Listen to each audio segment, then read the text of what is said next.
Okay, good morning, everyone. Good morning. I'm going to go ahead and do my introductions, and most of you might have seen my name before, or at least have heard of sort of my role at the University of Washington, but my name is Hattie Quick, and I work here at the University of Washington. I'm a research study assistant here.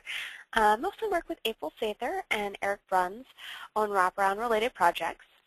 Obviously getting WrapTrack up and running and replacing Wonders is one of those things, and we've been working on this for a couple of months now. This is just our second week of training, so we're really excited to get people on board and start using it. And even just after last week, we've learned a few things that people have noticed in the system that I'll probably try to insert into our PowerPoint here as we go through the presentation. But obviously, just stop at any point and ask any questions that you may have as we go through. But as soon as we finish the introductions here, we'll go through an agenda and sort of the purpose of today's training, and then we'll get right into it. And what I think might be helpful is if, I know that you all are from San Bernardino, but if you could kind of just introduce yourselves and let me know your role and the capacity that you're going to be using WrapTrack, that would be great.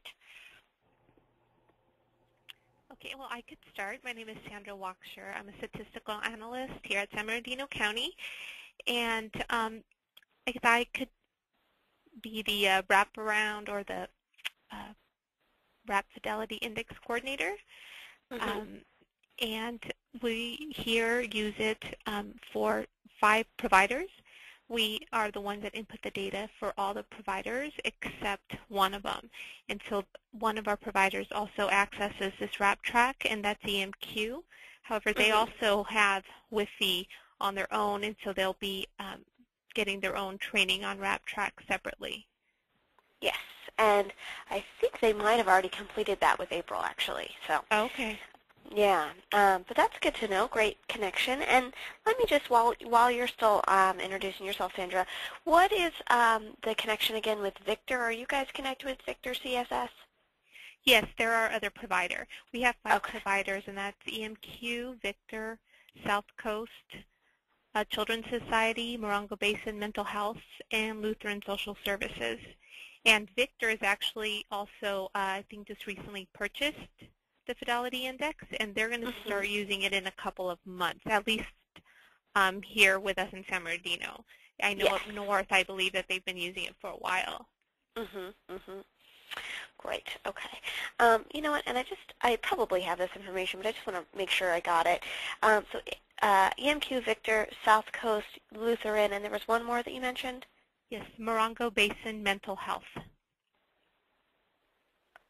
thank you. I just want to make sure I have some of these notes down in case we need to reference them throughout the presentation today. Okay, yeah, exactly, and that's helpful information. So if you guys have any questions about that, because I know we've had some conversations in the past, around some of these questions about data and if there's going to be double entry and some of that. So if any of that comes up today, we can try to address it. But it sounds like we might have everything sort of figured out and under control, and who's doing what at what time. So, but we can work through that if needed. Great. Any other thoughts on that, or? No, not now. I'm sure questions will come up as we go through the training. Great. Yeah. All right. So on to the next person then. Okay, I can go. My name is Leticia Moore. Oh, go ahead. Sorry. I'm with San Bernardino County and Quality Support Services, and we conduct the Wi-Fi interviews and enter the data on WrapTrack. Great. And this is Pam Collette, and I do exactly the same job and job title as Leticia. Okay. And I'm Cristela Jimenez, Quality Support Services, and I also conduct interviews with the youth, the social workers, probation officers, facilitators, and enter all the information into the system. Okay, great. And I am Juanita Williams, Quality Support Services Supervisor, and I oversee the 3 that just introduced themselves and work alongside with Sandra. And every now and then I'll conduct interviews and enter data as well. Okay. So Anita and Sandra, are you guys mostly, if needed, obviously entering stuff into the system, but mostly kind of pulling those reports and looking at the additional raw data if needed, those types of things? Yes, so this is Sandra, and that is mostly what I do, is I pull the canned reports and also I pull the raw data and do my own analysis and graphs of the data as well. Excellent. Okay, great. So I just wanted to kind of get a feel for, pardon me, who is sort of doing what. So as we go through this, some people might want to focus more on a certain section versus another. We'll see what works as we go through. All right, so let's go ahead and get started. Did I miss anybody, or we got everyone, right? Yeah, okay. Yes. All right. So let's go ahead and get through sort of this PowerPoint, and then we'll actually go into a demo as well. Essentially, what we're going to do today is, go through WrapTrack, look at the flow, talk about some new things as logins and passwords, and also, talk about going in and spot checking, which is this section here that says testing, but it's really more of a spot check of your current data that's in the system that was mapped over from Wonders. Excuse me, we're going to look at some screenshots of the system just to get you kind of familiar with the look and the feel of it, and then we'll actually go into the demo online as well. Okay, a couple of things to point out about the system requirements.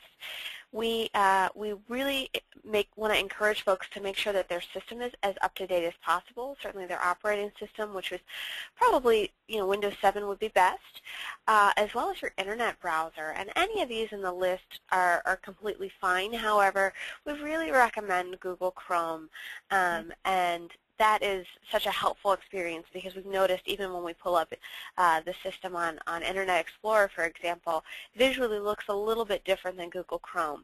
And I believe that was part of the programming behind the system. They must have intended it to be used with that browser. So if you don't have that for whatever reason, there's just a little link that you can go ahead and download it. But it certainly will maximize, that experience for you guys. Now, if there's any questions or concerns about, having the most up-to-date system requirements, certainly let us know, and we can try to help troubleshoot, brainstorm, whatever, is needed for you guys. So, just let us know. Additionally, on this slide, you'll notice that there are a few email addresses that you will want to add to your safe sender list. And obviously, the Wrap Eval is the first one there, and that is our email address. So hopefully, that is already added to your list there. But as well, you'll see two below that are no reply emails. And these are mostly for, if you've forgotten your password for whatever reason and the system sends it to you, you would receive an email from one of these no reply email addresses. So that's important to note as well. And we'll get into sort of the passwords like I was mentioning earlier in a little bit, but I just wanted to make sure you had that information. And one final thing to point out is that you'll see that there are a lot of references to Wrap TMS throughout the PowerPoint and throughout the WrapTrack system. And we'll talk about why in just one second. Okay. So essentially, this should be pretty familiar. There's the Wi-Fi 4, the TOM, and now also the Wi-Fi EZ. Have you guys heard a lot about the Wi-Fi EZ yet? No. No. Okay. So the Wi-Fi EZ is a, and you can see it right here, brief self-report version of the Wi-Fi 4. Essentially, communities are now able to start using this particular measure if they would like to. They can do it in conjunction with the Wi-Fi 4 or, replace the Wi-Fi 4 and just use the Wi-Fi EZ. A lot of communities are starting to just figure this out now. I think we only actually have one community actually using it currently. But folks are getting licensed and ready to go. Essentially, I'll just give you some brief information, but if you do have any additional questions about it or are interested in it, you can always email Wrap Eval, and April and I will address those concerns or questions. But essentially, it's the same process as our typical annual licensing that we go through for the Wi-Fi 4 anyway. Actually, the document is almost identical, except obviously the name and some explanation behind it is been modified. But the pricing is all the same, so it's the same process. So if anybody does want to ask about that, or even just see a example of the measure, I'd be happy to share that with you after the training. So and it seems like we're getting a little bit of feedback. Yes. Okay, great. Yeah, if you need to, go ahead and toss on mute and then unmute if needed when you have a question or something like that. Thank you very much. Okay, so let's talk about why we'll reference WrapTMS. And have many folks heard of WrapTMS before? I've heard it mentioned, but I'm not clear on what it is. Okay, so let's talk about that a little bit. And additionally, there's also some information again that I can share with you, a link to a previously recorded webinar if that's something that you would like to view about more detail around WrapTMS, but this will be just a quick snippet. So essentially, think of WrapTMS as a pretty comprehensive management information system. And a lot of folks are interested in it because their management information systems may not be capturing everything that they're looking for, or they are missing management information systems, and this would really be the thing that they're looking to include into their process. Others are figuring out ways to possibly include it with an already existing management information system or electronic health records or something like that, because this particular management information system, WrapTMS, is can communicate with other programs, and I guess they call that interoperability. So it can work with other systems and minimize or eliminate double entry of data. But essentially, it's this sort of web-based, cloud-based management and feedback system.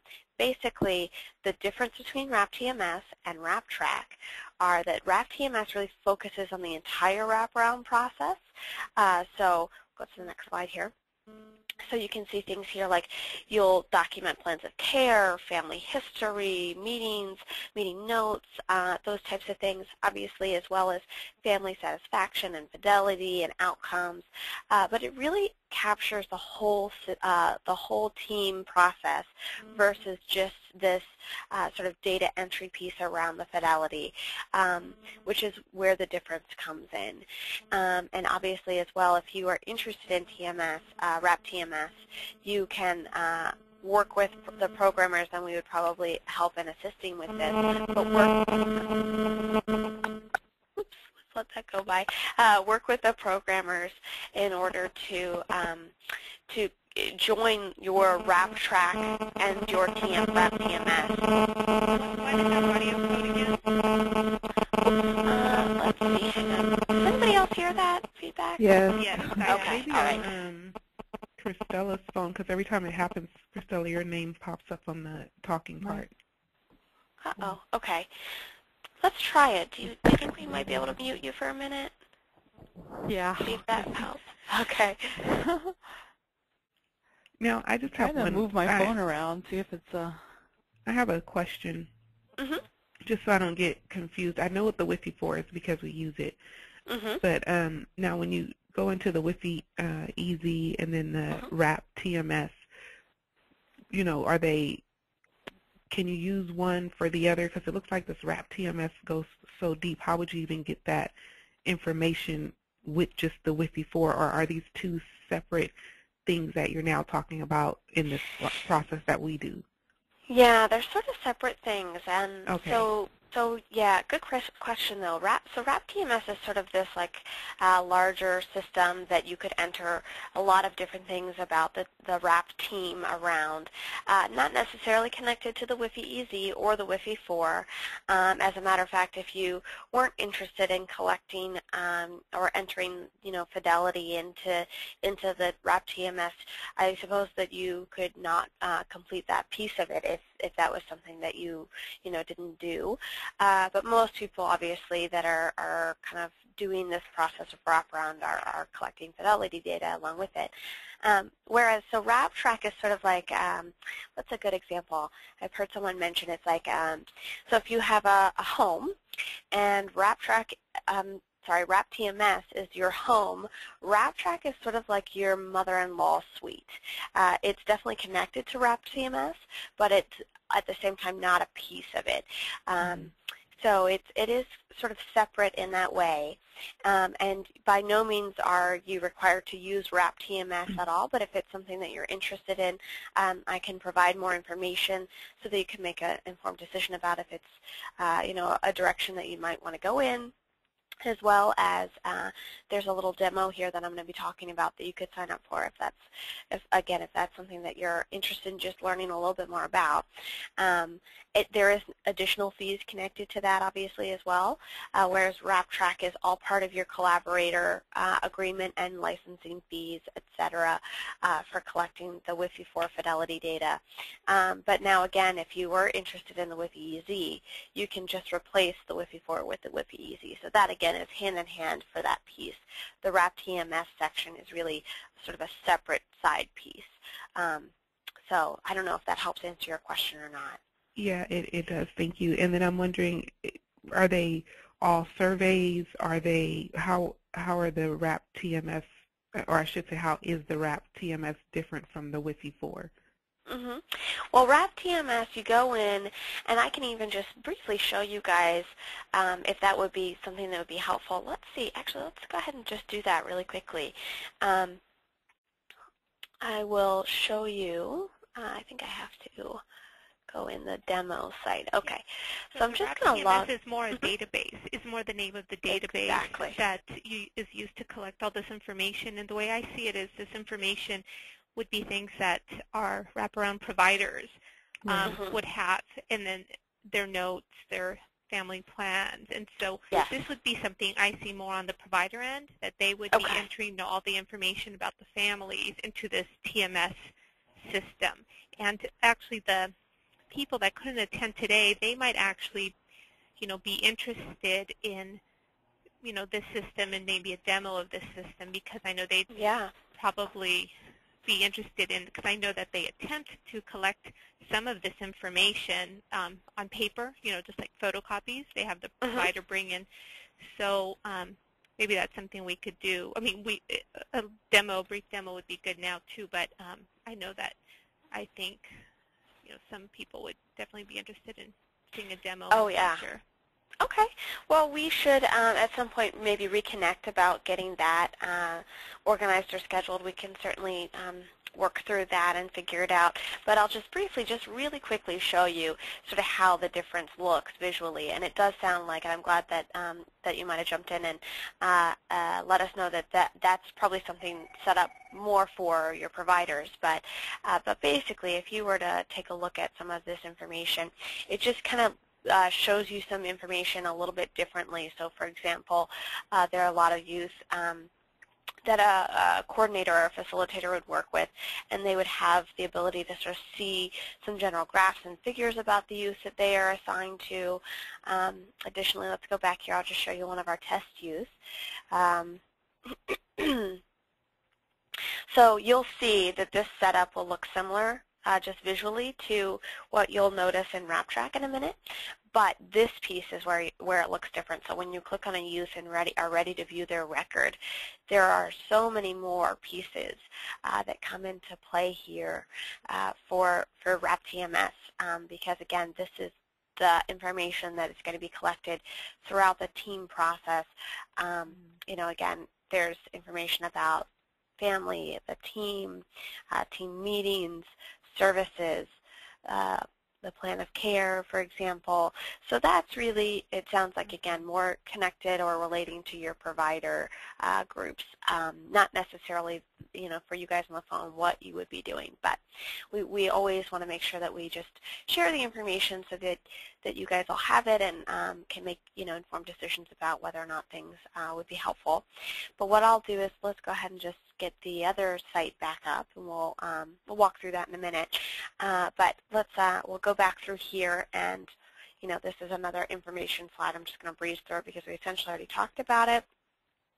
But this is where this piece might be helpful for those providers. And again, there's this 30-day like free trial essentially to that site that we can allow folks to have, and we can also talk about actually doing a demonstration. But it sounds like it might be helpful for me to even just make sure to share the link of a past webinar recording that the developer Kelly Hyde and Eric Bruns, that they both did together just in October. So I'll make sure to share that. And Sandra, if you feel like you might want to pass it on to those folks that seem appropriate to have that information, that'd be helpful. Okay. Let me just write that note to myself. Sorry, one second.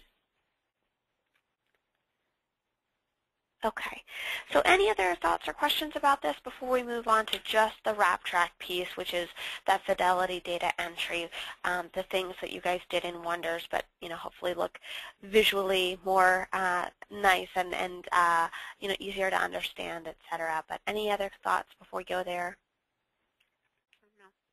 No. Okay, great. So here is again, and you might have just seen this as we were logging into the demo site for WrapTMS, but you can see that it looks similar for WrapTrack as well, even the link is actually the same. And again, it's because there's this TMS platform, and WrapTrack and WrapTMS are both on it and connected and linked sort of in a way, but are also separate at the same time. So when you guys log in, you'll use a username and password, and it'll take you only to the WrapTrack portion of this. So it's specific to how the programmers set you guys up, and so it shouldn't be confusing. It should just be very clear and make sense and flow naturally. But I do want to point out that, just as a reminder, this information and the link or URL to this is on slide 10 of the PowerPoint, so that'll be important to note when I share this information. And then additionally, here's the forgot password link that we were hinting to earlier when we were talking about if you've forgotten your password for whatever reason, you can click on this link, and then one of those no reply email addresses will send you what your password is. All right, so let's get into passwords, because it is different this time around than it was in Wonders. And here are some of the major differences. So your passwords now have to be HIPAA FERPA compliant. The system requires that. It's much more advanced than Wonders ever was. And so what that means now is when you log in for the first time, and I would encourage you to do that either later today or tomorrow, sometime this week certainly, would probably be helpful, and go ahead and use your old Wonders username and password. So you'll want to take that information, locate that wherever that is, because it's been a little while since you've had to use it, but locate that information and go ahead and log in using that. Now some folks, and we cannot explain why this is happening sort of as it is, but I don't think it's too traumatic or unnerving for folks, but some people have been able to log in right away, no problems. They use that password, and they don't have to think about it for another 60 days. And the reason I bring up 60 days is because this system now will require you to update your password every 60 days. But we'll get on into that a little bit more detail here in a second. Now, some other folks have been experiencing that they'll log in using their Wonders username and password, and they'll be asked or prompted by the system right away to change that password. So some people are just a little bit more secure or encrypted for this system, and others are just, it's like Wrap Team, and that probably will prompt you to change that password almost right away. So a couple things to keep in mind about that, though, is 6 to 16 characters, at least a letter, a number, and a special character. And again, this is going to be something that you'll need to keep track of for yourself, because in the past, April and I were able to sort of help monitor passwords or usernames, and if folks had forgotten any of that information, you could always email us or email the WRAP email address, and we could send that information to you. We are no longer able to do that, so you're really going to have to really keep up managing that on your own. Additionally, and I'll remind you this sort of closer to the end of the PowerPoint or our presentation today, but if you ever have an issue or an error that does come up with WrapTrack as you're going through this, either in the beginning when you're starting to just use it, or 3 months from now and something doesn't seem right or it looks a little weird. In the past, again, you'd always just email us and let us know, and we'd walk through it and figure it out. But when you do that this time, again, we'll need your username and password so that we can go in, logged in as you, and recreate that issue, whatever it may be. All right, so what else? There is this history about passwords, and I think you can have, it keeps track of 10 previous passwords. So you can't reuse those, but once you get through those first 10, then you can reuse them again. So, so that's something to note, that you always kind of have to keep changing them, which might be tricky at first, but hopefully, it'll make everything a little bit more secure. Additionally, if you ever feel like you need to change your password or want to change your password, I'll show you how to do that in the system. Finally, what else do we have here? If you happen to log in and you've done that consecutively with an invalid login, and I think it says right here 5 attempts within 10 minutes, if that happens, your user ID will become quote-unquote disabled. It's easy enough to change that, but you do need to let myself or April know, and we will go into the system and enable you to be able to use it again. And again, it will probably prompt you to change your password at that point. So it's just a little bit more secure than we were experiencing with Wonders, but those are the things to kind of note in there.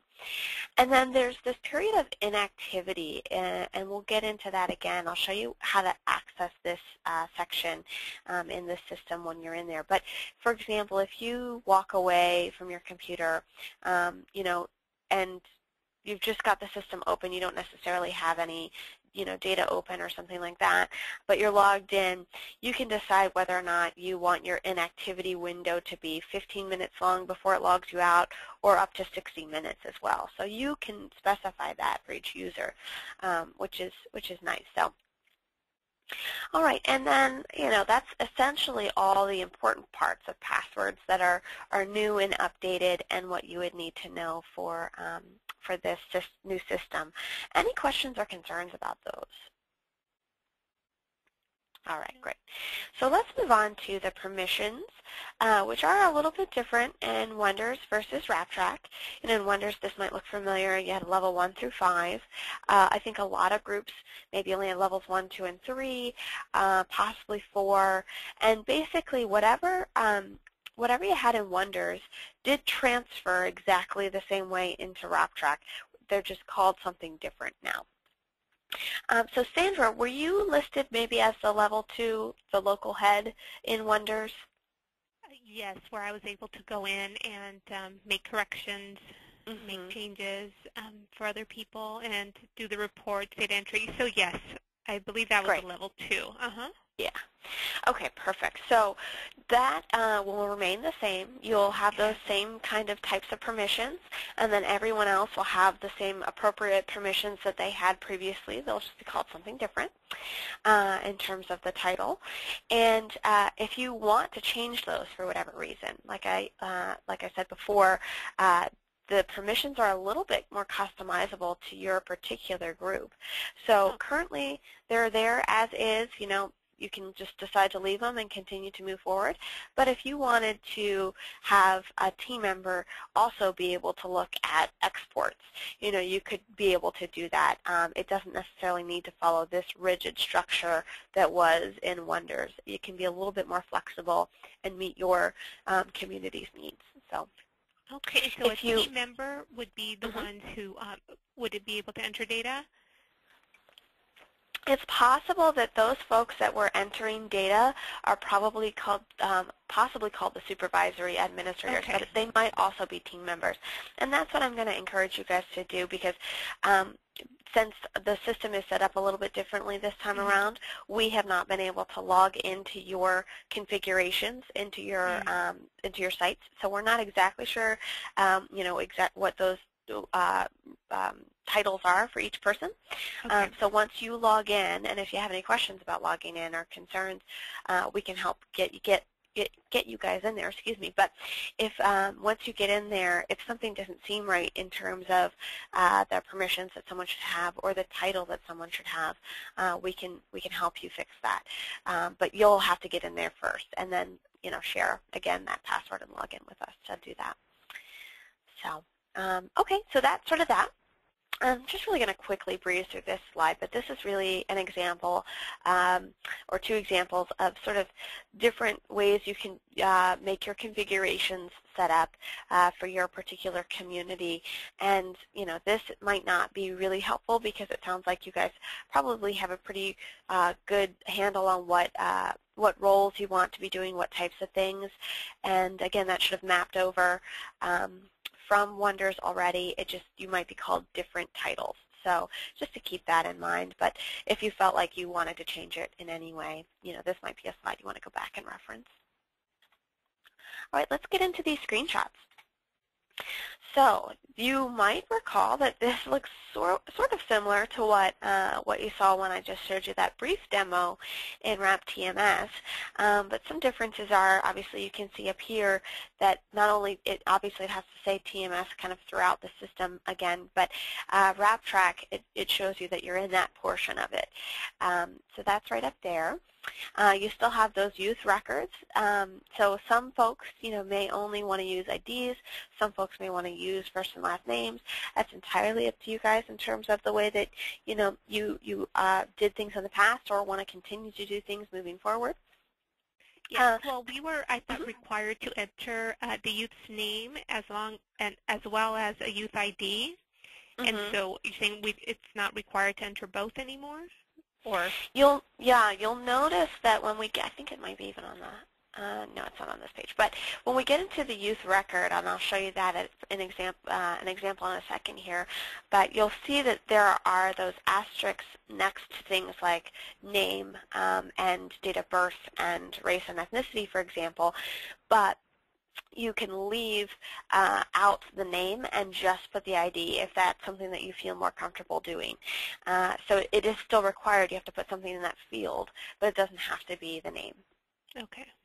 Yeah. So if you want to change the process that you were doing moving forward, you can certainly just use IDs, and that would be completely fine. So. The other thing I want to bring your attention to on this particular page, and we'll go into more of the details and sort of what all these boxes are in a little bit, but the menu button up here is something that I'll show you next and sort of what that does. But the menu button, which seems sort of small and out of the way, but this is how you sort of will navigate the system, and I'll show you what that looks like in a second. But finally on this page, this is some of these boxes here that you see on this tab called Dashboard. You can configure these in whatever way makes sense for you. So for example, my reminders is something that you're not actually going to use in WrapTrack. This is one of those things that's connected to TMS, WrapTMS, and it just happens to be one of those things that is more appropriate for WrapTMS, but it lives in WrapTrack as well because of the link that they share. So some of those things may, you might see in this system. Now, if that, is something that is distracting or whatever, you can see that there's like a little X box here in the corner, and you can just remove it completely. You will want to keep this quick links box and your youth records box, however. But you can also expand these to make them, go across the screen here. So we'll play around with what that looks like in a little bit. And then finally at the top, before we go to the next piece, you'll see that this is where you'll be logged in. Your organization name will be next to you. So this will say 730 San Bernardino. You can change your password here, and this is where those settings are where you may want to adjust the inactivity period anywhere between 15 minutes to 60 minutes. So. All right, so moving forward, so when you click on that menu button, here's what you'll see. You'll see a time and date stamp, which is really a nice new feature as well, and this kind of relates to some of the forms, the WIFI forms, when you're completing them, other pieces of information that you're completing when you're in the system, and I'll show you where those come into play a little bit later. If you want to go back to your home screen, that's where you would do that. The enrollment button is where you're going to, you could click here to find a youth, or you could just go to that youth record section. You would actually add a new youth record at this button as well. So we'll walk through that a little bit later. And then WrapTrack reports and data entry. I'm sorry, data export is this tab here. And most of you should be able to see this tab, but it will not be available to click to, reports or exports if you don't have the ability to see those things. The admin tab is certainly not going to be relevant to all users, and we do know that this tab will disappear for those that are not, having those administrative functions and features. And we'll talk a little bit about this, but I just want to let some folks know, obviously, Sandra, this is going to be relative to you. It might be as well for Juanita, I'm not sure, based on the past permissions that you had in the system, but this is where you're going to click on this tab in order to add a new user, for example, to adjust someone's permission, to change their role, those types of things if necessary. So we'll go into that a little bit later. All right, and I'm just going to quickly do this because we're going to really be in the demo in the system for a little while, but this is a youth record, and we'll walk through some of those things, but you can see right here, and this print is very small on the screen at the moment, but you can see that there are those red asterisks with the first name, gender, race, last name, date of birth, some of that stuff. So we'll walk through, if you don't want to put the name, how you would enter an ID and all of that. And enrollment is something that's a new sort of thing or system than in Wonders was. So in Wonders, I believe you could go in and you'd actually add that youth first, and you could enter their enrollment date and some other pieces of information, but it's pretty generic. And then you go ahead and start adding their WIFI information. Now this way is set up a little bit different, where you actually create a youth record, and then you enroll the youth because they have an ability to stay pending for a while. So if you don't change them from pending to enrolled, that data won't go into the reports, exports, etc. So that'll be important to note. And I'll walk you guys through the exact ways that you would want to start from beginning to end in terms of enrolling a youth and the final piece of entering their data, their WIFI data. So we'll talk about that. But okay. Here's just what the data entry component looks like. It's connected to a specific youth, and you can see that for this youth ID, we have a caregiver and a facilitator form. Some folks will be able to add, edit, and delete these forms, but again, not everybody will. And then when you're in the form itself, it looks fairly similar in terms of structure to what was in Wonders and what's on the hard copy form in terms of the phases and the questions and the way that they're worded, etc. The difference is obviously slightly visually different, but shouldn't be too complex in terms of when we get into that. And then in terms of reporting, the major differences here are that previously in Wonders, you would enter in all of your qualifying pieces of information, like I want to look at these particular youth with this particular form for this date range. Now you go in and you actually click on that report feature tab from the menu. So when the drop-down menu comes, click on the reports, and then this comes up. And you'll see that you actually click on the report that you want to look at. Then you enter your qualifying information. Now there is a way to keep that qualifying information so that if you wanted to look at all 10 reports with those same qualifiers, it's very easy to do that, and I'll show you where that's located.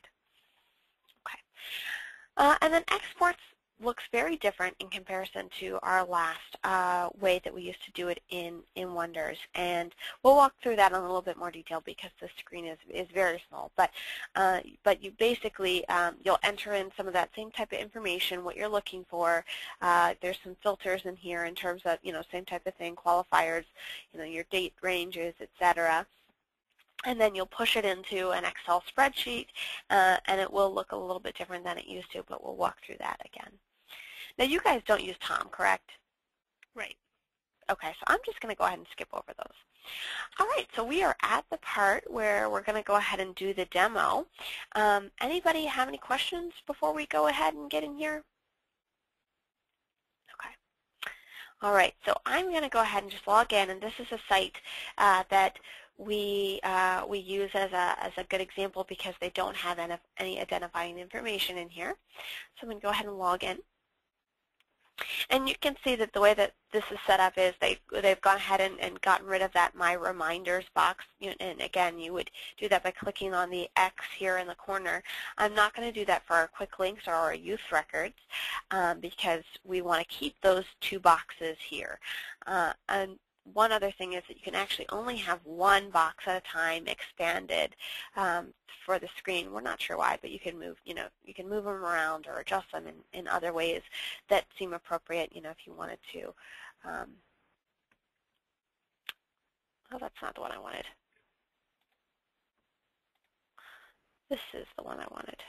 Sorry, one second. So if you wanted to do that and move this up next to it or, something like that, it's up to you. So the system can, I keep hitting the wrong button, sorry. The system can, be adjusted to whatever, visually is appealing to you guys. And you'll note here, obviously, that there's only this one dashboard tab as you're in WrapTrack. There's also these little buttons down here, and it's, I don't think that did anything. Oh, that's interesting. Okay. I think actually I know why. It used to be that we could click on these, anyone could just click on these and you could adjust what you wanted to see here. It doesn't look like that is the case anymore because we've given our developer and programmers some feedback about certain functions and features that we want people to be able to adjust. We wouldn't want you to just accidentally click on these and really change something visually different. So, but I'll bring your attention to the top here. Obviously, this person that I've logged in as is Erica, and that's the organization. If I wanted to change that password for whatever reason, I click here. But I do want to click on the user settings to show you what that looks like. So for example, and this is specific to each person who has their own username and password. So when you go in here, you can really adjust this. You can, make sure you've got your correct email, add your phone number. Here's where you would select that logout time, and you may want to just go ahead and put it as the longest amount of time possible. You really don't have to put a lot of this information. Obviously, some of it's required, states required. So that's something to note. Additionally, you can change your security question for whatever reason. I'm not going to change what was already written there, so I'm going to cancel out. But if you want to do that, so for example, right now, if you click on your forgot password link when you first log in, you'll be asked this security question. And currently, I think the way that it was set up by the developer and programmers is that it's a very generic thing, and it doesn't really make a lot of sense. And April and I were looking at it thinking, what is happening with this question? I don't even understand what it is. So you will definitely want to make sure to update the changed security question, which again is in the user settings for each person who has their username and password, just to help you remember what it is. And then any changes you make, you want to just hit save, and then it'll remind you up here that those settings were saved successfully. And would you like to relog in? I don't want to relog in right now, so we'll just go back to home. So click on menu and click home. And this is, again, back to our home screen. So let's go ahead and just look at a youth record. I'm just going to pull this one up. And basically, again, you can do that by going right into that youth record section, or that's how we got to that section there. So just, again, go here and click right on that person. If you have names, that will show up here, but you can also possibly move to IDs if that's something you're interested in. Or you can do that in your quick links by finding a new youth record. That's where you'd also add a new youth record, or could add a new youth record. The final place you would do that is go into under enrollment. And if you know that you're looking for a particular use, I'll click on that. You would click on Work with Existing Youth Record. This happens to be a nice section here because, let's say, for example, there's a community that we know about that their WRAP ID is the last name and then the ID number as well. So it has letters and numbers. And I was remembering their last name but not remembering the actual numbers that followed that. So I entered the last name in here and I said it contains that information. So I made sure that this checkbox was clicked because I couldn't remember the remaining pieces of the ID. And then I hit search and it brings it right up, which is fantastic. You can also say starts with if you're kind of searching by name or something. So you have a couple options in terms of the way you want to search for an existing youth record. But again, if you know that they are easy enough to locate right here on your home page, that might just be the easiest thing to do. All right.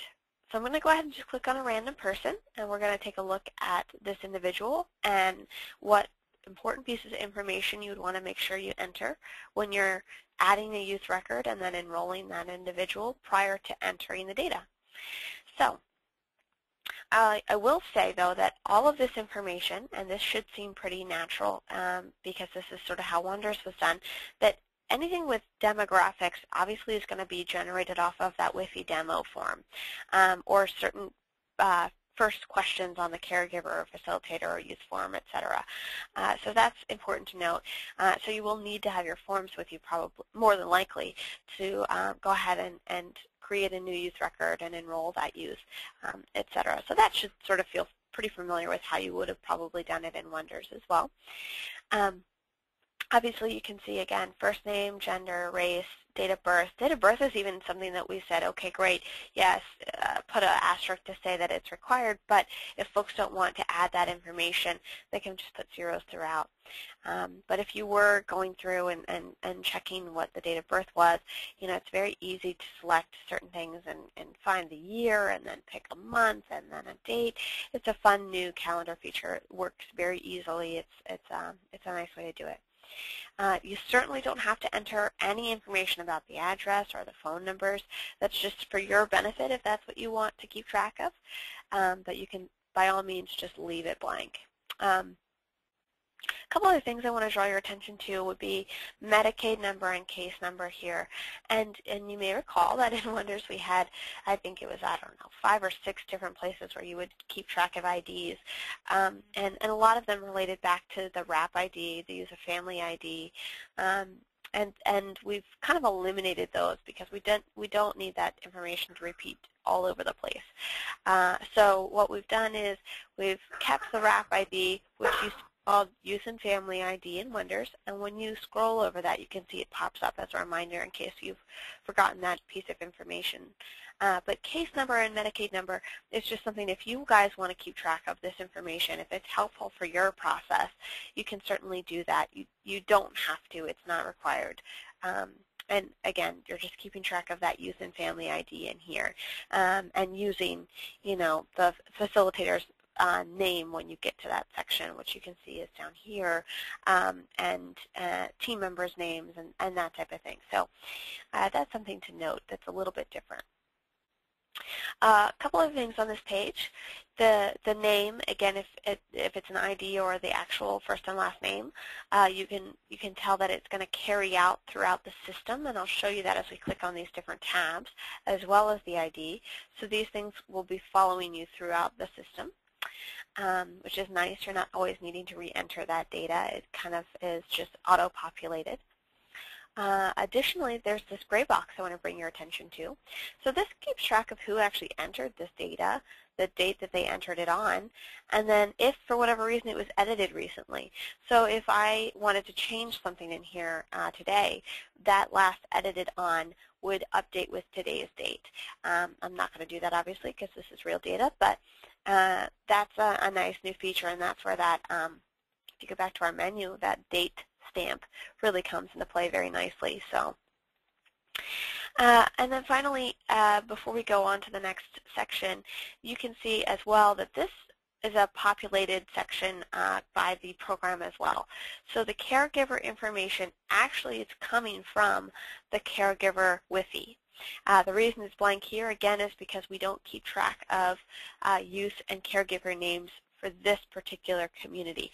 So they've left that section blank. They could have also put in the youth and family ID here if they wanted, but they were leaving this section blank. Facilitator name actually comes from the facilitator WIFI form. So once you enter that information, it'll show up here. And then enrollment status. That's what we were talking about a little bit ago. When you come in and you first create a new youth record, they'll say pending here. This will actually say pending. It'll say the date that you entered them in and however many days they've been pending for. A lot of folks, I believe, will probably just go ahead, create that new youth record, and then immediately enroll them so that it no longer says pending. That would be my recommendation, unless for whatever reason you can anticipate a need to keep them pending for a little bit longer until they're enrolled officially. It's up to you guys. And again, these dates, this enrolled date, can actually be the date that they were enrolled into wraparound services. And what would be an example of why we would want to keep something pending instead of enrolled? I don't think that there really is a reason, but for example, if you knew about a youth for your community and they hadn't quite enrolled into services yet, but you knew that they were going to do that, you might want to go ahead and just enter as much information that you had about them, demographic information, to create that new youth record, and they might just stay pending for a little while until they're actually enrolled into services, for example. And then, you might be waiting for 6 months until you actually complete the WIFI. So, if that's something, obviously I think you guys will probably do things a little bit differently given the fact that you're just completing the interviews, right, not actually, doing the other service provider piece. So I would say that you're probably going to you're going to create that new youth record, enroll them, and then enter the data all within the same day. Right. Does that sound like it was the process that you did for Wonders as well? Yes, I think that sounds accurate. You just okay. That sounds no like what you guys did? Facilitator IDs. Is that what I'm gathering? We no longer need facilitator IDs, just the name? That's correct as well, yeah. So okay, you can just keep the name. We've eliminated the need for some of these IDs. Obviously, if you still feel like it's helpful to keep track of those, you can kind of do that. But it's not necessary to enter that information into WrapTrack. So. Oh, good. And then yeah. Also, go ahead, Linda. I'm sorry, Sandra. There was a number that we used. I think it was 720. Is that no longer something that we need to use as well? Is that our project ID? Yeah, the project ID. 730 is actually your project ID, and I'm glad that you brought that up. So actually, when you log in, and this particular site is a bit different, but when you log in, and let's just say that Sandra was logging in here, it would have your name, and then it would say 730 San Bernardino right here. Okay. So it just is something that we keep track of now up top, sort of in this information. You don't actually have to enter that anywhere. And we know what that project ID is. So really, you're just keeping track of that youth family ID, or what we now call the WRAP ID. So. Oh, that is good news to us. Oh, good. So, yeah. One more clarification. Mm-hmm. Sure. The WRAP ID covers both the caregiver and the child, because I know before both the caregiver and the child had two different ID numbers. So that's interesting. Let me look at one thing here, because I have a WIFI form nearby, and I just want to see if there's quite a few. Obviously, there's quite a few IDs. So if you're looking at either the demographic form or the caregiver form or something like that, it's actually listed as youth family ID on the demographic form, I see, but it's separated out on the caregiver form, for example. So if you use different IDs there, that's actually a really great question that I want to make sure to bring up with April, because it might just be that the one that you put in it might just be the youth. In my experience so far with working with other communities, they've always had the caregiver and the youth ID be identical. So I haven't come up against anyone who has used different IDs. But it might just, honestly, it's sort of up to you guys. I would leave it to say, because the ID is really for your knowledge in terms of who is this youth and how do they relate, to the work that you're doing. So if you want to maybe pick or choose one or the other, I think that would be completely fine. However, I will check back with April about what to do if you happen to be having a youth and caregiver ID that are different. So let me Right, write and that down. and the only reason we had two is because we thought we needed Okay. two different IDs. So we had a youth ID, and then for the caregiver ID, we used the same number but put a C at the end for caregiver, and then for the youth, we put a Y at the end. But if we're not required to have a caregiver ID, then I think we would be fine with just using one WRAP ID number, which would be the youth number. That's great to hear. Okay, that's good. I was worried that it might be, something very different, and then you'd want to start keeping track of both in a different way. But no, but we if it was to just eliminate all the IDs, so we good, could do the one. All right, excellent. Well, then your wishes were answered. So yeah, you can completely just leave out that Y or that C now when you're doing the data entry, and just leave the number. But however, if you would like to create more complex IDs, and this is not necessarily something that you want to do, but you can have a period in here. So this could say 735.127 or whatever it may be. You can have letters in here for your ID. So keep that in mind, that if you did want to create something, fancy for whatever reason, it's possible. But you can also just have that number now, and that can remain the same for the youth and the caregiver. So, okay. All right. Thank you. And so let me show you, sure, absolutely. Let me show you what you'll do. So once you've gotten that youth record entered, this pops up. So you've saved it, and now this is what you'll see. You'll actually see that youth file generated. And again, this will say pending down here until you actually enroll the youth. So your step 1 was actually creating the new youth record. Step 2 is now changing from pending to enrolled, and I'll show you how to do that. So you click this green button that says enrollment at the bottom, and another pop-up window comes up. And again, if this youth was just entered, it would only say pending here.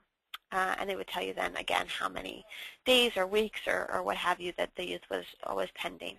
But you want to go ahead and add an enrollment status. So you'll click on this button. And then here's where you can select date. Again, you can play around with, whatever date it is. And you click on the drop-down that says enrollment status, and you would change it to enrolled. And then additionally, here's where you would select, a sub-site or organization or something.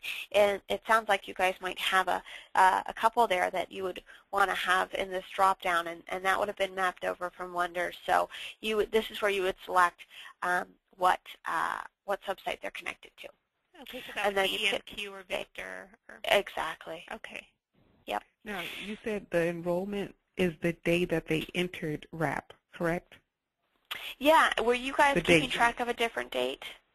We were keeping track of the day that we actually did the interview. Mm-hmm. Or was it the last day of the interview or something like that? Yeah, it was the date of the interview, I think. Yeah. Okay. Now, there is a place to keep track of the date of the interview separately.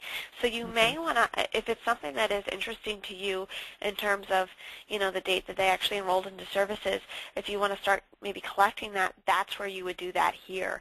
I'll show you where the date of the interview goes once we get to those interview sections. So this isn't required, then, the start date enrollment status. If we don't want to enter the start date of WRAP, we don't have to. I don't believe that you have. I don't believe that you have to enter the actual start date. Although, if you want to put something in here, that might be helpful. But the enrollment is what you actually need to change. So you do need to do that piece. You do need to make sure that it's not pending, that you've actually selected enrolled, and then save. Yeah. And while we're here, I'll just show you that this is also where, and this is why you might want to keep track of the actual enrollment date, or you may not. Again, these might not be things that are interesting to you guys to keep track of, but if you'd like to also start to keep track of discharged youth, you're certainly able to do that. This system allows for that. Wonders really did not allow for that. But again, this might not be information that you're able to get as easily or to keep track of in terms of access to it. So, but if you did, you would select discharge. You could enter the date again, and then you could pick a reason as to why this youth was discharged. So that's another new feature that is kind of interesting and different, but might not be applicable to your particular organization. So, all right. So then let's pretend that we went ahead and we enrolled that youth, and everything looks good and fine. And again, some folks will not have the ability to edit or delete this information, while others will. Just again, depends on your permissions. So we just did the second step, which is enrolling the youth. And again, if you feel like keeping a date connected to that doesn't work for you guys, just ignore that part of it, but make sure that you do the second piece, which is change from pending to enrolled. All right, so that was step 2. Step 3 would be you're still in this youth tab in the demographics section, but you're now going to click on WrapTrack. And this is basically, again, just information from the demo form that should look pretty familiar. There's a question about how long has the youth been in school or anytime in the last 30 days, etc., and then what's the grade level that the youth will be in now or in the next school year. So this isn't very different. It just had to be separated out from the demographics information tab and given its own separate WrapTrack tab. But again, I want to point out though, and I'm not going to save this or change this data, but I will do it for just a second here.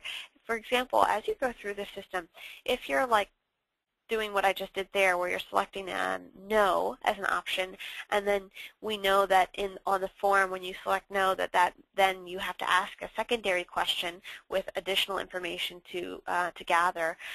In the system, that only shows up if you've actually made that selection. So obviously when I selected yes, I don't even see those options because it's not relevant to the question. But when I select no, I do see those options, and you can select, all of these different checkboxes. But there is a nice new thing here that if you select other, then you can actually type in, other information right there. I'm going to unselect that and continue to leave it as is. And then one thing I want to recommend that while you're in the Youth tab here, and you're in the demographics or you're in the WrapTrack and you've made any kind of adjustments, to just remember to hit the Save button. And then it just takes a second. That's weird that popped up, but just cancel out of that. And it just says your youth details are saved successfully. So there you'll see that those grayed out boxes at the top of the screen are actually because we're in Google Chrome. So if you're in Internet Explorer, you will not see those. But that just reminds you that everything's saved and it's all great. So let's move on to the 4th step. So again, I'll just reiterate that the first step is you create a new youth record and enter as much demographic information that you have. Then you enroll that youth. You change from pending to enrolled. That's the 2nd step. 3rd step is you enter their school information on the WrapTrack tab. And then 4th step is you actually go into the assessments, which are the WIFI-4 forms. So you can see for this particular youth, they only have caregiver and facilitator form. But let's go ahead and I'll select the caregiver form just so you guys can see what it looks like. But if you wanted to, if this is a brand new youth, obviously, and they didn't have any forms, you just hit Add, and you'd select the form that was appropriate for you. And obviously, since you guys only do the WIFI-4, you'll only see these WIFI-4 options. But for example, I'm going to go into a test site in a minute and actually enter a youth, fake youth data. You'll see that the other options come up if you are interested in using Tom or the WIFI-Z, for example. But it's only applicable to what your site uses, so you'll only see the WIFI-4 forms. But anyway, let's go ahead and edit that caregiver form. and it pops up into a new window, and you'll see this for reports and exports as well. And I do want to say that the system tried to do a workaround, the programmers did, so that they would automatically, the site would automatically allow pop-ups, but you may have to also still go into Google Chrome and adjust that pop-up blocker. So you want to make sure that that pop-up blocker is is allowing you to view these other pages when they pop up.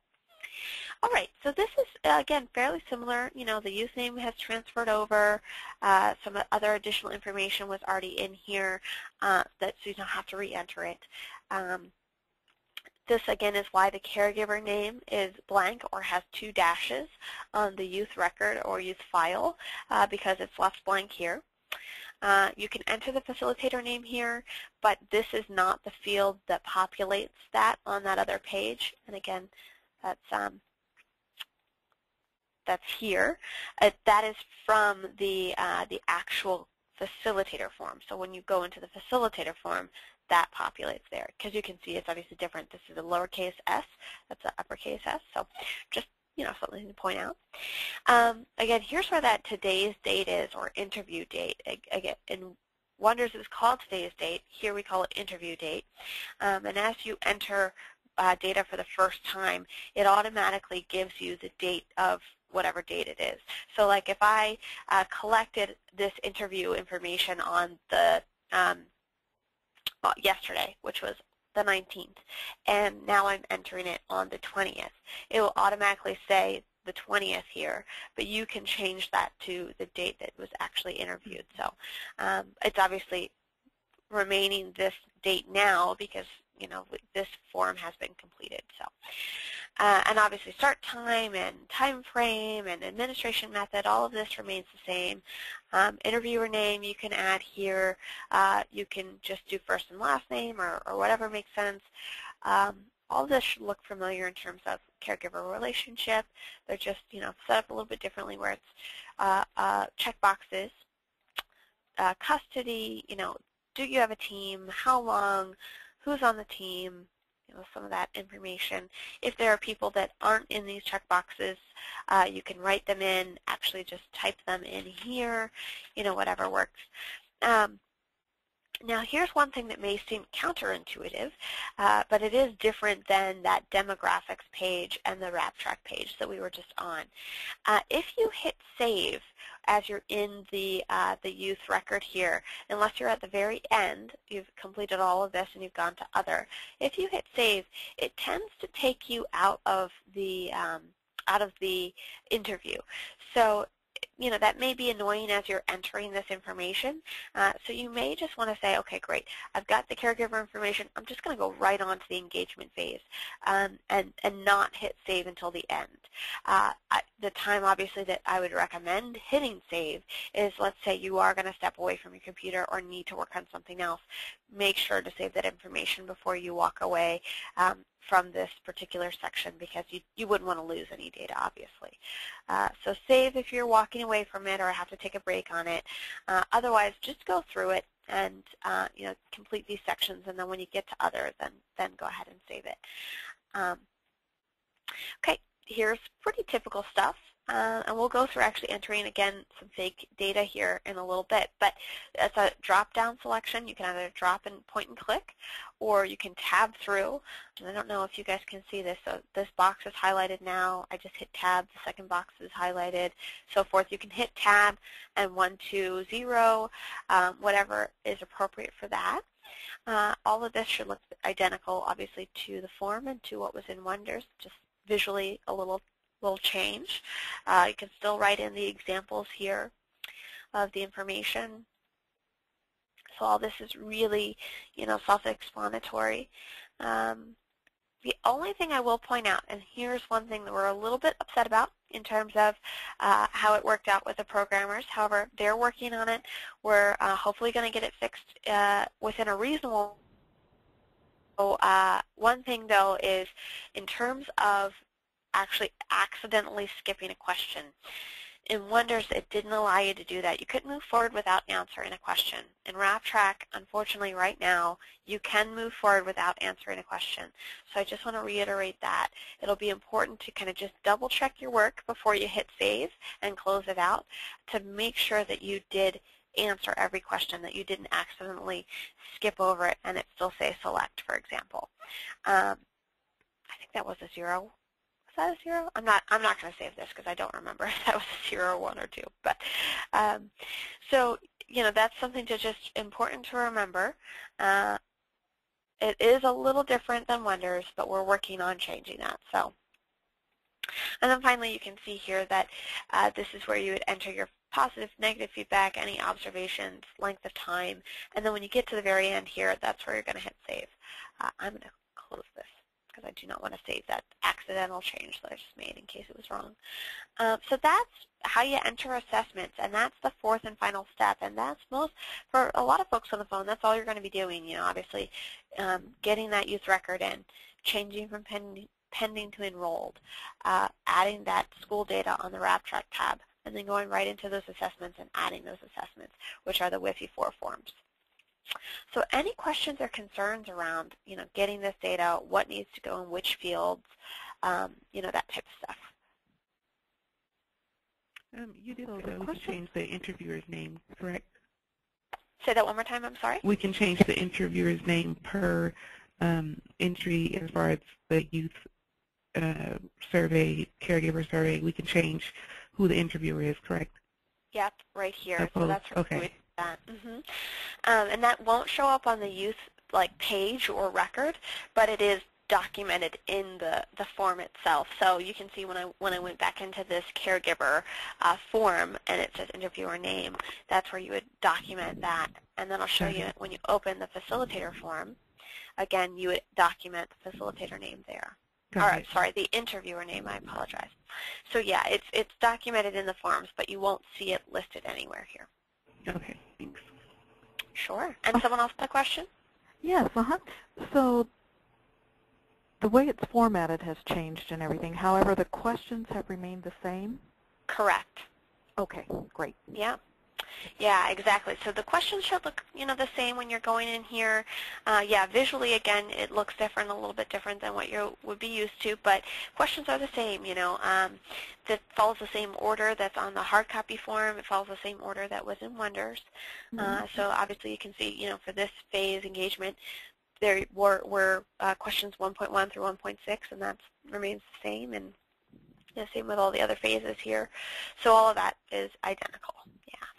Oh, fantastic. Really like how you have how it all populates over. That's really nice. Yeah, exactly. I think a lot of people are happy to get rid of a lot of those repetitive IDs and then also to have some of those fields just auto-populate so you're not having to enter that same data every time. So we're all excited about that.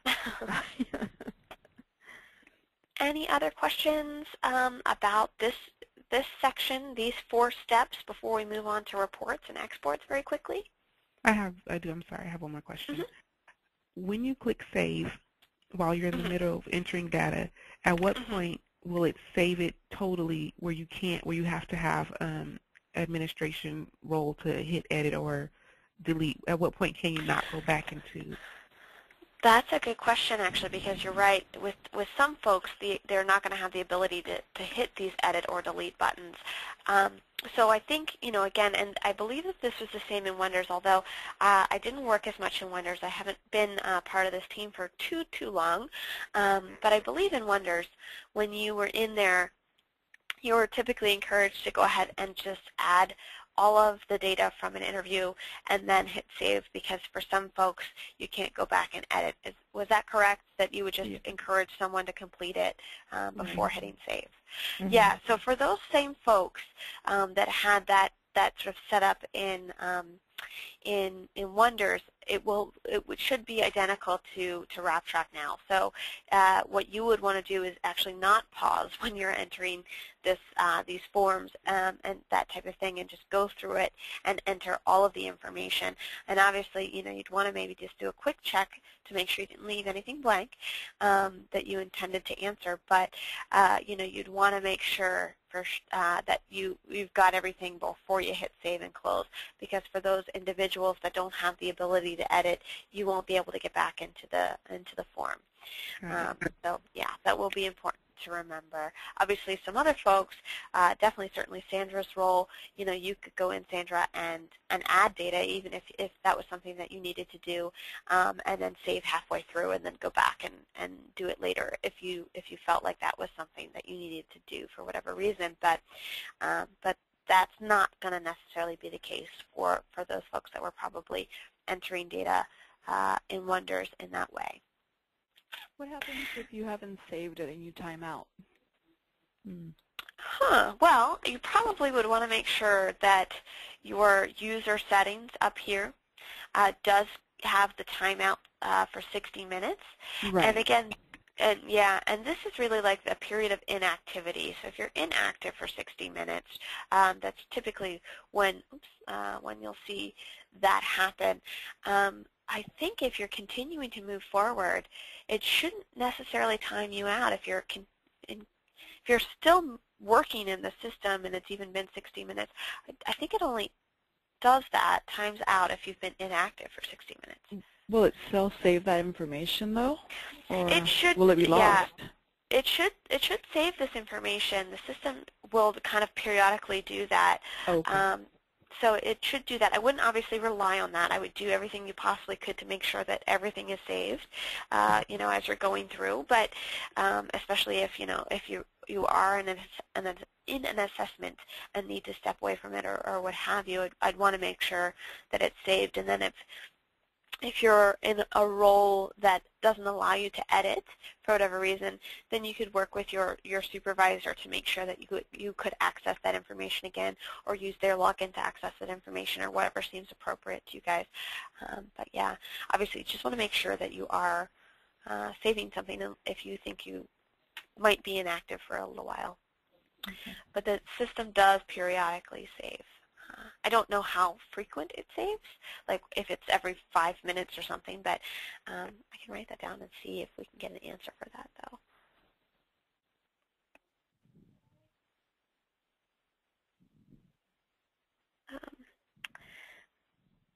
Okay. I do have a question. Sure. Well, I had mentioned that there's one provider who actually goes into our, well, what used to be Wonders. We used to go into our Wonders database and enter their Wi-Fi data. And then they'd go into their own Wonders database and enter their Wi-Fi data. They're going to continue to do that, and then we're going to have a second provider who's going to start doing that for us as well. Now, is there any way where our system and the provider system could be linked to where they would only have to enter it into one database? I thought this might come up. So this is the conversations that we've been having, and you might be referring to Victor there, but yes. Yeah. So we've been communicating with them a little bit as well, and on the phone, and unfortunately the way it's set up, because they actually have to have a separate sort of configuration is what we're calling it. So where they go in and enter the data, it actually cannot be linked. No. So the way that it was originally set up is sort of how it has to remain. So they would need to, you're right, go into your configuration as Victor and enter their data, but also have to go into their configuration and enter their data there. Unfortunately, yeah, we were hoping that we could figure out a workaround there with the system, but it was not possible. So. Okay. All right. Yeah. I doubt. Yeah, good question though. Yeah. Good question. I know we were really hoping we could work something out for them, but it unfortunately with the programming team on the phone, it just wasn't going to work out. So, all right. Any other questions? Sure. Before we move on to the reports.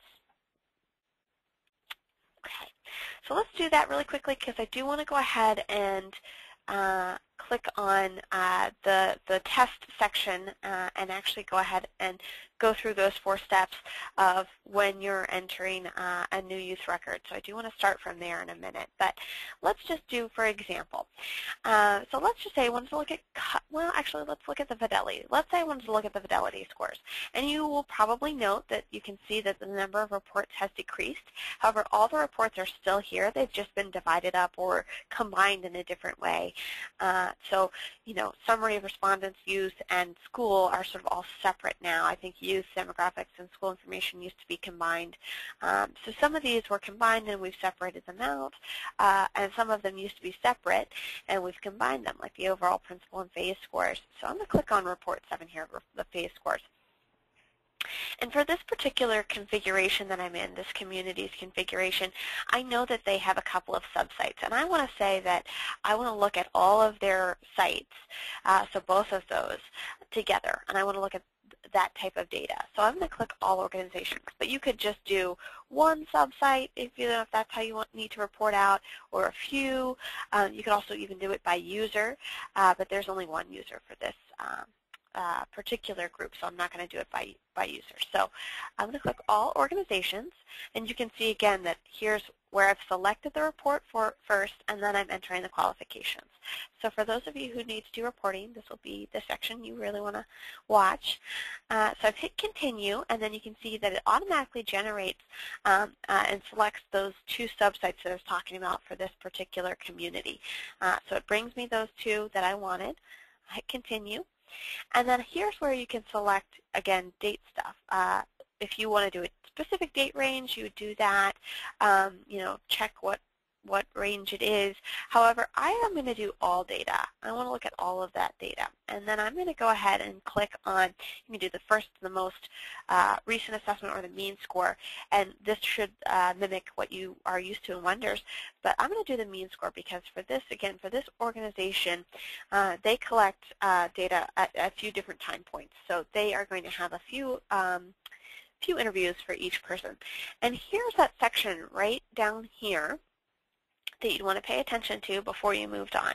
You're going to want to check that Keep Qualification if this type of qualifications that we've just selected, if you want to see those throughout those 10 reports for the WIFI.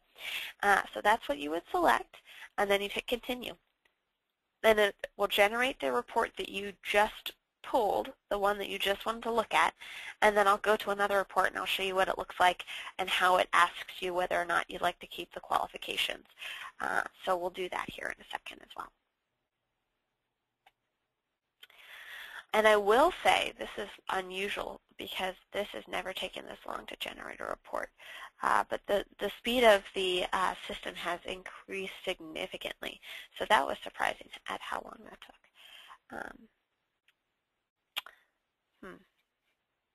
It will load, but it's being a little bit slower than we've been experiencing. But either way, it is on a much faster server, and I will mention that as well. So, but if you note that you're having any issues or difficulties with that, you know, we can talk about it. But okay, so here is a section I want to just first look at. You can see the configuration, which again is your community's name or your business name, whatever you refer to it most as. It'll say San Bernardino there. Then it looks at the report that you're looking at, 7A, overall fidelity. It tells you what kind of data. You pulled it for all organizations, and I did the mean of all of those assessments. I did not do a date range, and I'm printing it or looking at it on this date. So that's really just a little bit cleaner way of looking at what type of data you just pulled. Again, those qualifications you just pulled. So that's really a nice clean way of seeing it. And this screen, we're not in love with how some of these screens are kind of confined to this particular box size.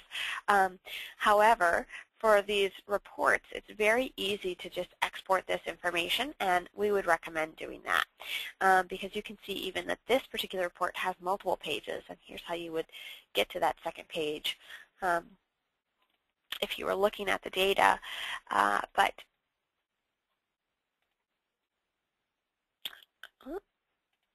that's weird. That did happen again yesterday when we've reported that issue to our programmers, and we're not Haven't gotten a reason why that's happening just yet. But I'll quickly, because of that, just go through this a little bit faster than maybe normal because I don't want it to log us out again. But again, you can navigate here. Here's where you would also, if you had a report that had multiple sections, here's a section at the top where it say, okay, great, how do you want to then pull the next section? I want to do now principal and respondent. And I just want to show you that once you do that, you have the option of then selecting what kind of respondents you want to look at. I'm going to remove youth and team member because this particular group does not look at that data. And then you hit show, and then that next section of the report would show up. So this is now 7C, fidelity score by principal and respondent. And it shows you then the graph there. Okay, two other things to point out before we move on. So let's say that someone is in entering data and you are pulling a report, whoever is doing that. What you want to do is possibly hit refresh if you know that someone is actually doing data entry prior to doing any pulling or exporting or saving or anything like that. So you just hit refresh, and it would actually grab that real-time data that's being entered and incorporate it into the report. So that's a nice new thing that we really like. All right, so let's go ahead and get this export done so that we can take a look at it.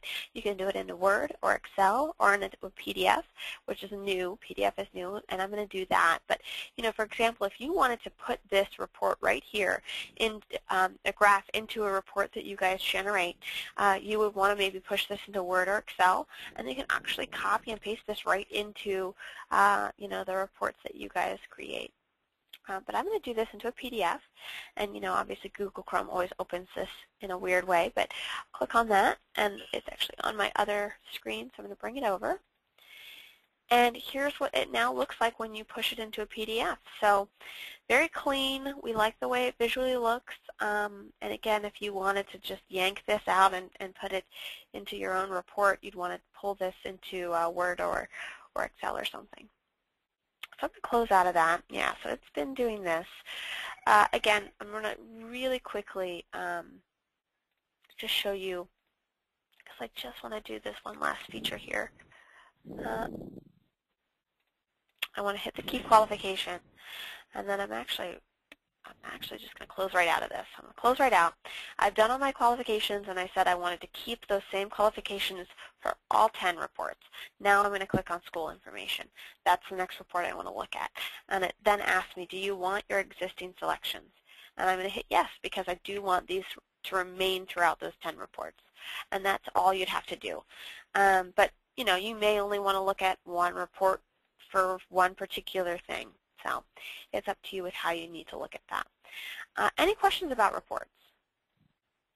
So it looks like you can't compare like 1 month to the next month. You'd have to play with that yourself, correct? Well, let's see. Let's click on. I'm going to hit no this time. Or year by year or something like that. Well, yeah, you could generate a report for 2012, for example. We could just do that right now, even. So the whole of 2012, and let's do that. Right, so I've got my 2012, and I would continue, and this would be the report that's generated. And then I could generate the same report for the whole of 2011 if I wanted to compare them. But you would need to push them into Excel or Word or something like that and manipulate them that way if you wanted to actually compare all of 2011 to all of 2012. But there's no way that we could just pull up, like, let's say, for instance, just Victor by itself and have a 2012 next to 2011 for the same topic, the same category, rather. Let's see. So if you wanted to do that, you would then select by one organization. I don't think it's possible this way, but let's just see. And let's pretend that that's Victor. And you hit continue, and then you'd say, okay, I want to look at all youth. And then you can see, obviously, that this is just automatically selected all of the youth. And then, yeah, you're really going to have to do, so again, let's, whoops, my other screen popped up.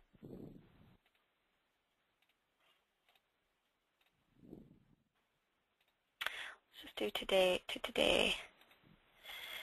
So it's only going to pull that information for that date range. But again, what you can do is generate this report with those dates and then generate the same report with different dates and have to look at them separately that way. Yeah, it's not going to say, okay, 2011 here and 2012 here.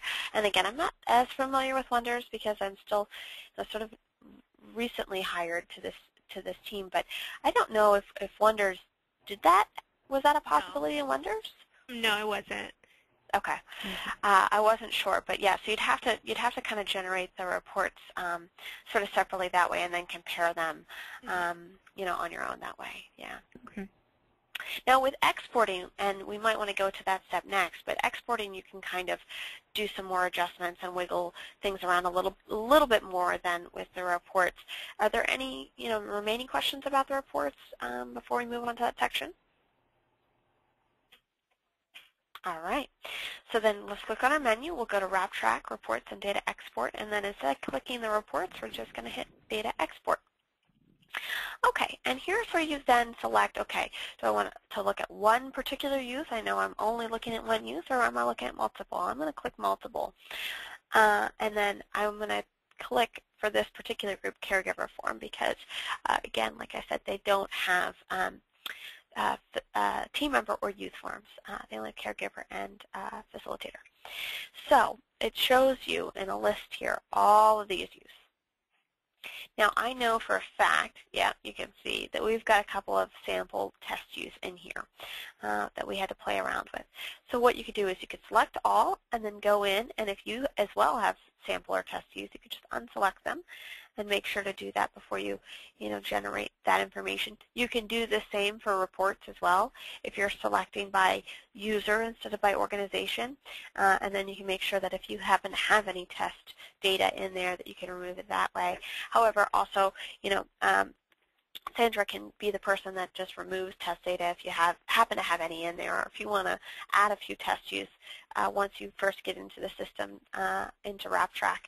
If you want to play around with it that way, you can do it, and then Sandra can delete those people. So that's a possibility. But for this particular export, I'm just going to make sure I do that. So I've selected the use, I've selected the form, and then you go down here to Filter Data. And here's where you're going to check what kind of content that you want, whether it be the numbers solely, and this might be the option that seems most appropriate for additional data analyses. You could also use the text value if that seems helpful. I'm going to select both just to show you what that looks like when you are looking at the Excel file. You can select comma separated or Excel spreadsheet. I'll do that one. And then you go down the scope, and you can look at all of the data ever collected for all of these use with a caregiver form. You can do it, first this year, quarter, month, that kind of thing. So, that's where you might want to look at some of that information. I would really recommend that most people choose specific dates, which you might be able to see over here, then pops up these boxes that were grayed out initially. So then you can select, okay, great. I want to look at, I'm going to say 2011, November, random date, and then it just reminds you that your date cannot be prior to the date I just entered, which is completely fine because we're not going to do that. And then I'm going to just say to January, and whatever. So, so that seems probably like the way most people will probably filter out for their data. The final piece I want to draw your attention to before we actually preview the output is if you want to remove identifying information from this, because you currently may use, first and last name, date of birth, etc. If you don't want that information in there, you just hit the select checkbox there. Now, for the purposes of this demonstration, obviously this configuration does not have that identifying information in, so I'm just going to hit preview without that selected. Okay.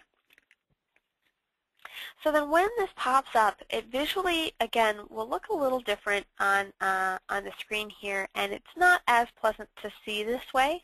So what you really want to do is save that output, and again, this is where it generates into Excel, into that Excel spreadsheet.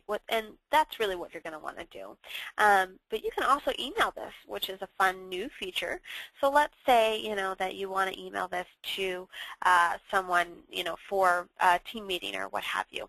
it will say your name, get your login. You can type whoever it's to, put a subject. Attached, you can see that this is the data that's attached, and put in a little, whatever subject line and hit send, our text in the middle here and hit send. I'm not going to do that for the demonstration, but you can do that as a new feature, which is fun. I'm going to go ahead and hit save. And this will pull up a little box over here. I'm going to hit open that caregiver thing. And this is what you'll see now as it pushes it into Excel.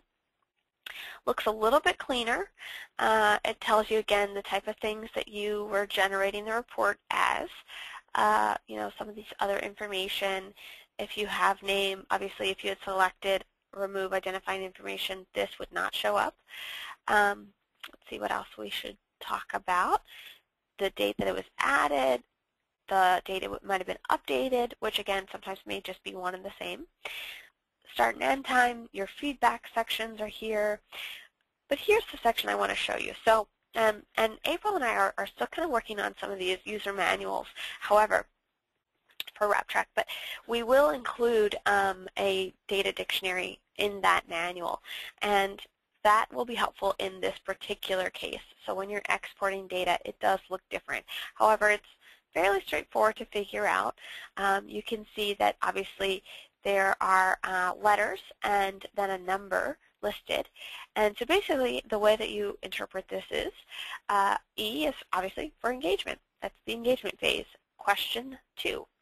And then that shows you the numeric value and the text value because we asked it to pull both of those things down. So this is the engagement phase question 2, or 1.2. That's what that equals.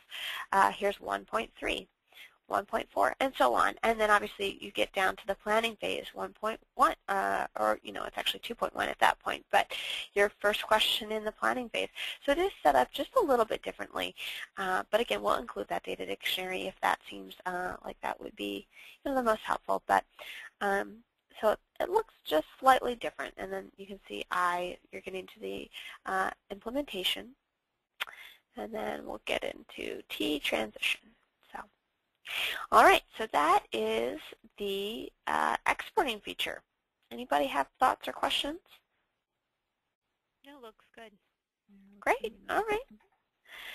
So I'll close out of that, and I'm going to go back to the home page here. And I'm actually going to go ahead and just move forward with doing a quick log out, going into our test site and doing those first 4 things you would do for enrolling a new youth. So this is our test site. Oops. There we go.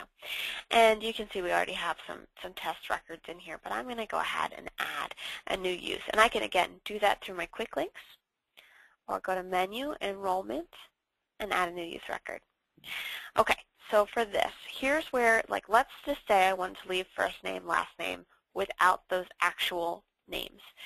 If you were to enter your WRAP ID first, here's where that would go. So I'll just say, let's see if that allows us. Yep, so I clicked away from it, and then it automatically generated that in the first and last name because the system knew, okay, great, you didn't enter anything in there. I'm going to automatically put the WRAP ID in. And that says that right down here at the bottom. Okay. So again, you can just do this, or you can actually tab to these things and enter the information. And then, I'm going to just put, whatever it is. Actually, I should make this youth a little bit older. Yeah, let's do that. Okay. All right. So, and if that's all I wanted to enter, just the WRAP ID and these required fields, that is completely fine. I don't need to enter any of the other information again. I don't need to enter the address or the phone numbers or the zip or the other case or Medicaid number. I just leave all of that blank. And so this is, again, step 1, adding this new youth record.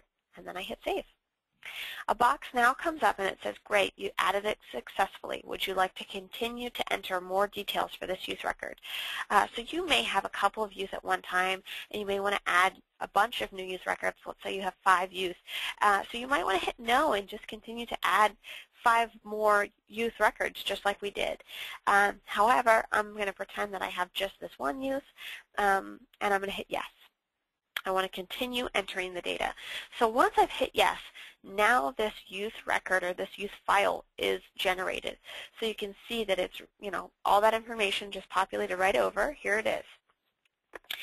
And here's where that pending is listed again. And this is the second step. We want to change from pending to enrolled. So we're going to go ahead and do that now. But you can see again that obviously the ID was put in the first and last name, youth ID and family ID is there. All of that information just popped right over. And then you can obviously note that it says, I'm pretending to be Brad Pitt right now, and I entered this information on this day. All right, so step 2, changing from pending to enrolled. I'm going to hit the green button, and then I'm going to hit add enrollment status. And you can see, obviously, it just says pending right now. So I'm going to hit add enrollment status. I'm going to go ahead and just put a date, and I'm just going to say it's today. And I'm going to select enrolled. And then I'm going to select our test site configuration, which is the one that we're in right now. And then I'm going to hit save, and that is as simple as it is. So now it says, obviously, at the top here, great, saved successfully. All that information is there. So I just completed step 2. So now that youth is enrolled. All right, third step, WrapTrack. I'm going to say the youth was not enrolled, refused to go to school. I can't remember now what age I said this youth was, but I'm just going to do that. And I'm going to hit save. So I did my third step. All those details are saved successfully. I go back. Obviously, all of these details were saved successfully. I didn't make any edits, but if you felt like you needed to, you could hit save. It just tells you, oh, great, it's all there. But again, you notice that the system was saving that as well. Fourth step is assessments. Okay, so here we go. No forms yet. We're going to hit add.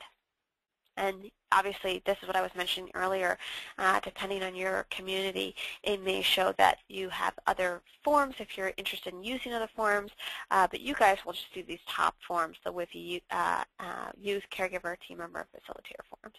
I'm going to go ahead and fill out a caregiver form. So I selected caregiver. And this is where I would actually document that caregiver name. Now let's just pretend that I didn't want to do that. I only wanted to enter the ID. I just wanted to make sure that that wasn't blank, and so I'll enter the ID. And let's say we'll call this person Ben.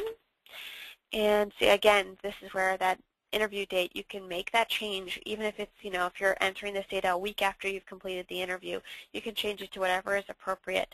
But because of the date that we did this youth as enrolled, I'm just going to make it today. I'm going to say that we did this at 2:05 p.m. and 6 months. And we'll say we did it phone, and the interviewer's name was Mike. Okay, and we'll just randomly sort of click some of this. Actually, let's just leave this.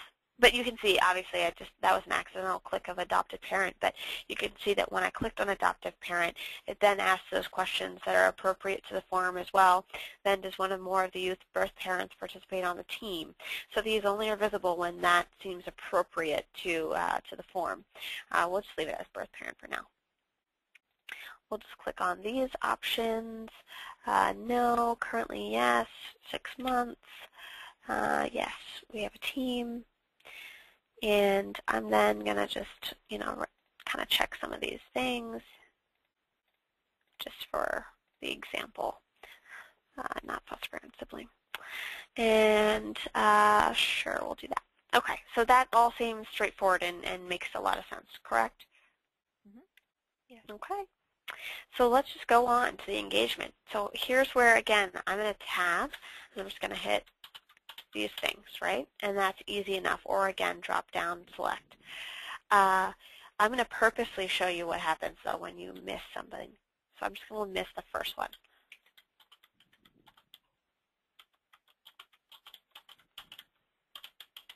Okay. So it doesn't alert me. It doesn't let me know that I missed it, and I can go right on.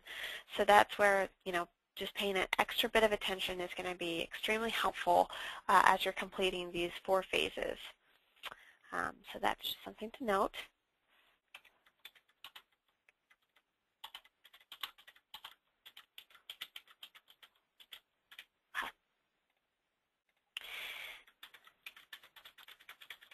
All right.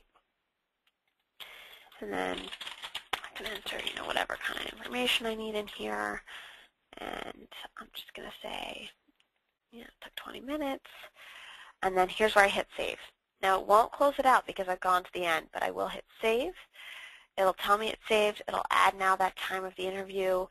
All is well, all is good, and now I can close it.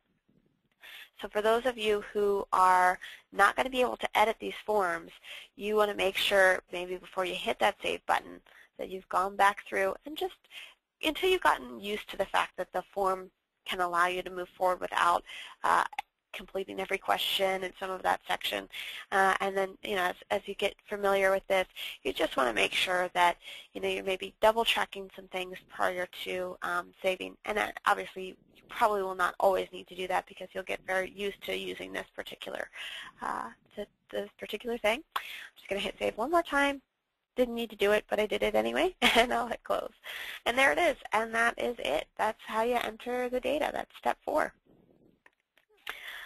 All right, so that is our demo. Any questions before I get out of this particular thing? It could be about the settings, your home page, any of that information that anybody would like to see again. Okay, great. Now, one thing I do want to do, and I apologize, I should have done this while I was in the other configurations login, but I will show you for the purposes of this just very quickly. And Sandra and Juanita, this might be just mostly appropriate to you guys, but I want to just show you that admin. So if you're in as an administrative person, and that could be the configuration admin or a jurisdictional level administrator, this is a tab, again, that you'll have under your menu. And you'll really want to just hit Administrative Tool, and it will bring you up to this section. It always takes you right to the Users tab. And here's where you can manage how many users you have. So you would be able to see those individuals listed here that have their logins and passwords, for example. Here's where you would view your organizations. You're not going to be able to necessarily edit those, and you'll want to talk to April or myself in order to add any if you need to do that beyond the 5 that you guys already have. Roles, you're not ever really going to need to address this roles because the roles are sort of already listed. These are default roles, and we do not recommend that you go beyond sort of what is already created. So really, the tabs for you guys that you're going to want to look at are the permissions and the users. So for example, let's just say that Pam decided that Pam was going to need to start looking at reports as an example, okay? So we've, gone in, checked on Pam. We can edit Pam here. We would hit edit. I'll just show you what that looks like. And then here's where you would be able to change certain types of things. Because of the user that I'm in as this example right now, I can't make those edits because this is an individual that it's the only role in this particular configuration, so I'm not going to be able to do that. But here's where you would change Pam's role right here and anything else that seems appropriate. And let's just pretend that we ended up making Pam a supervisory admin, for example. You would select that, and then this wouldn't just relate to Pam. This would relate to all supervisory admins. So then you would go ahead and click. You'd have clicked on the permissions. You would have selected which role you're talking about, and then you go through the list here. And you can see administrative permissions, enrollment permissions, home permissions, home screen permissions, youth record permissions, tool permissions even. So for this particular example that I'm showing you here, I want to show you that in the admin section, then you have a bunch of different lists here that are selected. You can go to roles, tools, users.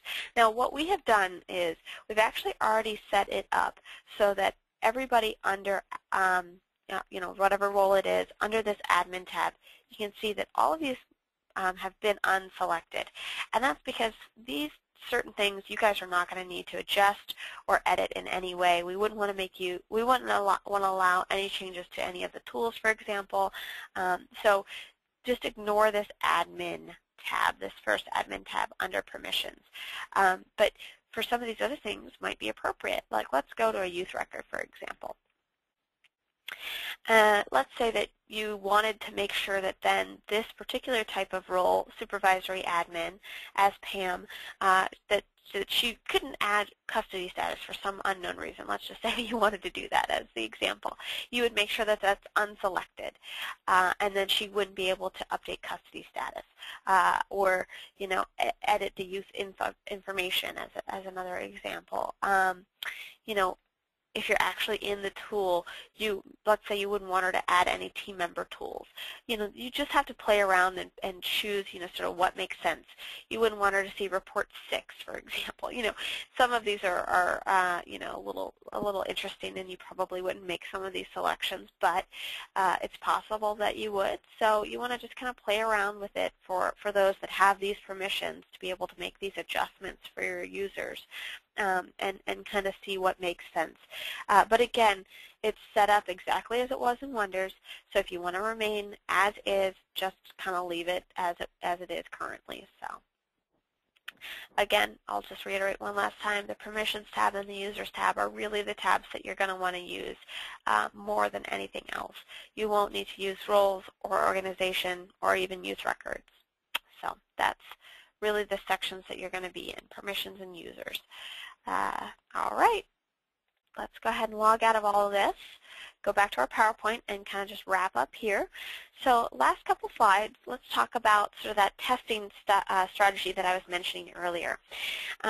What we'd like you to do, is actually to go in and just, again, spot check your data very, very quickly. It doesn't need to take a long time. You can probably do it in a day or a few, you know, whatever seems appropriate. Basically, spot checking is you're just going to look at the name, see if the ID matches up. Is that correct date of birth? Do you have the right forms for that user? You know, that kind of thing. I wouldn't dwell on the reporting or exporting features, and the reason being because you might remember that, you know, from the reports kind of at the very end of Wonder's life, it wasn't always accurate. There were a lot of errors that we noticed in the system. So that's something important to note. Other thing to remember is if you didn't add a demographic form for whatever reason for any youth, not all of those youth might have transferred into this new system. So your ends, could be just a little bit off. And then finally, if there are any things that you feel like you should have had access to because you would have been able to do that type of thing in Wonders, just let us know and we'll help you get it figured out. Again, it might be that you need to just talk to Sandra, who might be your configuration or jurisdictional admin. Oops, I didn't want to do that. Oops. Or you guys can just reach out to us, to me, to April, and we can help you get it sorted. So, time frame. Let's talk about that, and then I'll show you the form in which we want you to provide feedback to us. And then I do want to wrap up because we're getting close to the end of our session today, and I want to be cognizant of our time. But basically, if you could provide any of this feedback to us by March 10th, that would be great. And basically, you're going to be looking for any mapping errors. So you know that it was a certain way in Wonders, and that was the way it was intended to be because it was on the forms that way. But for whatever reason, it didn't transfer over to WrapTrack. So you're going to want to look for those types of things again, and you'll just spot check. A % of your youth is fine, whatever seems appropriate.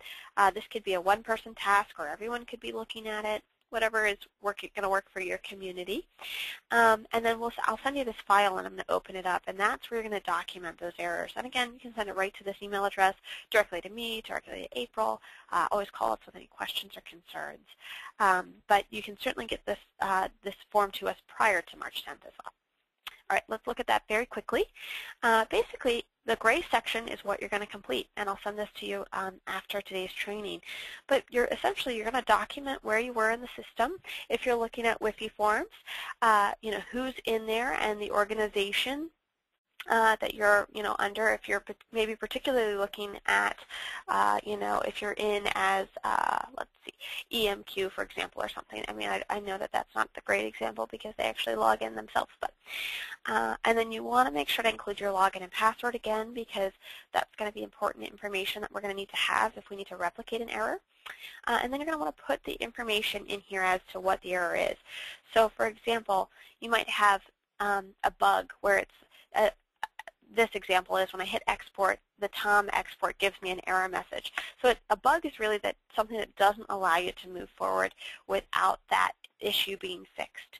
An edit, for example, is something that you noticed is incorrect, but we would want it changed. You aren't prohibited from moving forward, so you can still continue to do what you were doing. But this is the example that we have here. Wraparound was misspelled, and we want to make sure that wraparound is spelled correctly. So that's more like an edit. Also, if you see anything in the system that you would think might be a great new idea, be sure to include that. Let us know what it is. Title it as a new development. And again, this is a pretty self-explanatory form, and it will list it right here again as what those bugs and edits and new developments are. But that's the information that you're going to include here. And then any screenshots that you have would be great to include, because it always helps our programmers. So that's that form, and I'm going to make sure to send all of this, the PowerPoint, the recording, and the form to you guys. But I do want to just leave this last little bit for any questions before we go before we go today, because we do need to kind of end up here in the next couple minutes. Any questions or thoughts? Okay, great. This is Sandra. Yeah, no Okay. questions from me, but I'm sure as we start testing and playing around, some might come up. So yes. You might be hearing from us. Great. Excellent. Well, like I said, just reach out to us. Let us know. I do have another training that I'm going to be doing in the next couple of minutes, so I'm going to go ahead and log off with you guys now, and probably following that training I'll be able to send out all the information. I'm going to go ahead and stop